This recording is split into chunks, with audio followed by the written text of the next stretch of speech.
Anestésicos locales. Historia de los anestésicos locales. En 1844, Horswell utilizó el óxido nitroso para realizar una extracción dental. En 1860, Albert Neyman utilizó la cocaína como primer anestésico. En 1884, William Halsted utilizó la cocaína en el primer bloqueo del nervio dentario inferior. En 1903, Heinrich Braun combinó la cocaína con adrenalina, prolongando así el efecto anestésico.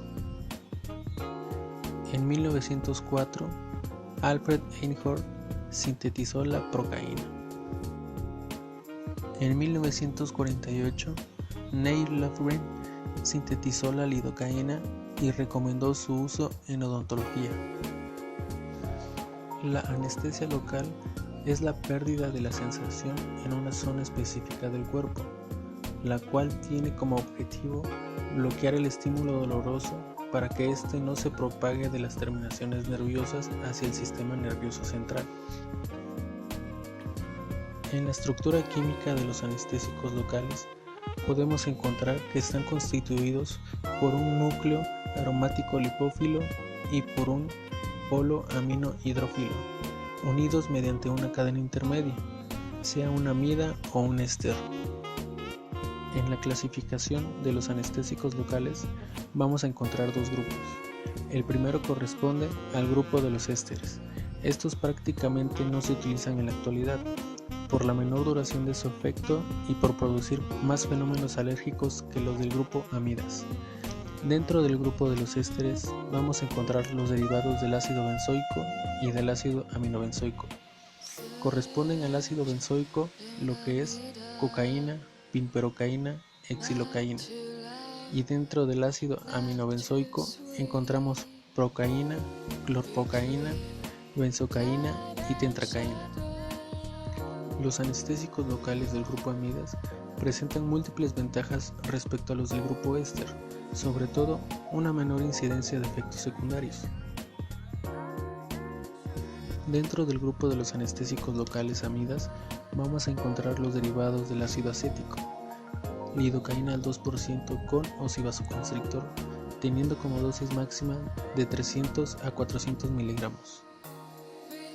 En los derivados del ácido pipecólico vamos a encontrar la mepivacaína al 3% sin vasoconstrictor, teniendo como dosis máxima 300 miligramos, a la mepivacaína con vasoconstrictor, con una dosis máxima de 500 miligramos, y a la articaína al 4% con vasoconstrictor, con una dosis máxima de 300 miligramos. En los derivados del ácido propiónico vamos a encontrar la prilocaína al 3% con vasoconstrictor, teniendo como dosis máxima 500 miligramos. Dentro de los requisitos de los anestésicos locales encontramos que estos deben tener toxicidad sistémica baja, deben evitar la presencia de compromiso, principalmente del sistema nervioso central, inicialmente evitando un colapso en altas dosis. Las principales toxicidades sistémicas son cardiovasculares, en sistema nervioso central y metamoglobinemia. Deben tener un inicio rápido de acción. Los agentes anestésicos deben cumplir con un inicio rápido en su efecto, debiendo ser lo suficientemente potentes para bloquear todo estímulo doloroso en el área infiltrada, sin llegar a ser tóxico o dañino para el paciente. Duración suficiente. La duración de estos va a depender del tipo de agente anestésico seleccionado y del tipo de combinación que tenga con otro aditivo, debiendo tener una duración suficiente para tener una intervención sin dolor y sin molestia alguna al paciente. Potencial suficiente o eficacia en dosis no peligrosas. Las cantidades de anestésico que se infiltren previos a la intervención odontológica deben evitar efectos adversos al paciente, tomando en cuenta cuáles son las dosis máximas de cada anestésico local. Estos deben ser estériles. Siempre que se utilice un cartucho de agente anestésico, este debe estar en óptimas condiciones. Debemos revisar que no tenga algún tipo de filtración o alguna ruptura. También debemos tomar en cuenta que solo se utiliza el cartucho una vez. No se debe guardar para un posterior uso. si es que no se utiliza todo el contenido de una sola intención. Que no tengan reacciones adversas. Estos deben de actuar de una manera reversible sin causar daños a los tejidos bucales ni complicaciones de ningún otro tipo. También estos deben ser estables en combinaciones con otros aditivos. Deben tener un buen comportamiento una vez utilizados con aditivos como lo son los vasoconstrictores. Y deben tener metabolismo y excreción rápida. El anestésico debe poder ser metabolizado con facilidad por el organismo para que su eliminación sea de manera correcta. Versatilidad. El agente anestésico debe tener la facilidad para actuar con rapidez en los tejidos y nervios seleccionados.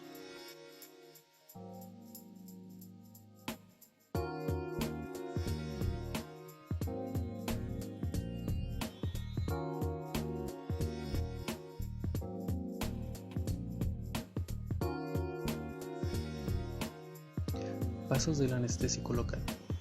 Difusión. Es el proceso de propagación y de movimiento molecular siguiendo un patrón geométrico. Dilución. Al infiltrar el agente anestésico, mientras se deposite más cerca del nervio seleccionado, mayor será la concentración de este teniendo una mejor absorción. Absorción. Se da inmediatamente después de la aplicación del agente anestésico. Distribución. Se da a medida que se va absorbiendo el agente anestésico, desde el sitio de la inyección, dependiendo del flujo sanguíneo en la zona. Redistribución. Se hace a través del torrente sanguíneo, de ahí a los órganos y tejidos con mayor perfusión. Metabolismo y excreción. El metabolismo de los agentes anestésicos del grupo éster se da por una enzima plasmática llamada colinesterasa. Esta enzima degrada el agente en subproductos que son eliminados por la orina. En el grupo de los agentes anestésicos amidas, los subproductos se excretan a través del árbol biliar hacia el intestino y luego transportados a través del torrente sanguíneo a los riñones para ser eliminados por la orina. El metabolismo hepático de los anestésicos y su eliminación por vía renal se deben considerar al momento de administrar la solución en pacientes con trastornos hepáticos o con alteraciones urinarias que puedan modificar el pH de la orina, lo que aumenta o disminuye su velocidad de excreción. Desventajas de los anestésicos locales. Dentro de las principales desventajas encontramos reacciones alérgicas. Algunos pacientes pueden experimentar una reacción alérgica a los anestésicos locales administrados. Hematomas o hemorragias. Estas aparecen en la zona de punción. Puede producirse un pequeño hematoma debido a la ruptura de vasos capilares. Lesión del nervio anestesiado. El nervio anestesiado puede verse afectado y sufrir una lesión de forma temporal o permanente, tales como parestesia o neuralgia. Parálisis de la zona afectada. Puede existir una pérdida de la sensibilidad de la zona anestesiada. Esta puede ser parcial o total y de manera transitoria o permanente. Aplicación. A pesar de ser un método algo indoloro, es realizado mediante una pequeña aguja, por lo que muchas personas suelen tener temor de su aplicación. Gracias. Agradecimiento a la doctora Nancy Araceli Alcántara García. Gracias.